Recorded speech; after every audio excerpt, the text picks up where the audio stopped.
I'm Dave Reibstein. I'm a marketing professor at the Wharton School at the University of Pennsylvania.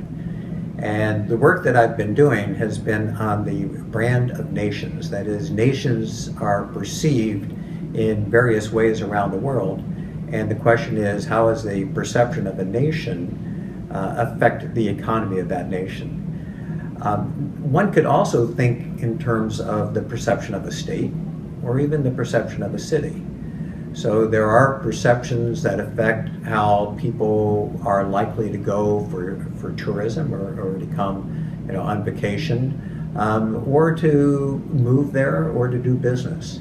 So when you think about Charlotte, while I haven't studied that specifically, I think there are certain images that are out there. One of being a very progressive city. It's been a city that has clearly been on the rise. Some of that has been because of the two professional sports teams that are here, the rise of a lot of business that's here. I think it's been actually greatly facilitated by having a major airline hub that is here as well. So a lot of traffic goes through, and the fact that there is such a gorgeous airport that is here, people, even if they are traveling through Charlotte and see the airport, extend some of that imagery to the rest of the city. So the development of the airport actually, I think, has benefited the city of Charlotte beyond just whatever traffic happens to be going there. One of the questions is, how do you shape your brand?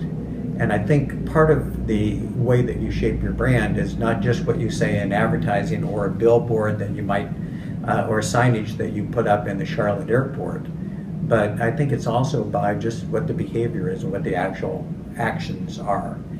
And so I think that, how open the city is, how it has invested in business development, all will have some impact on the image of Charlotte as a city.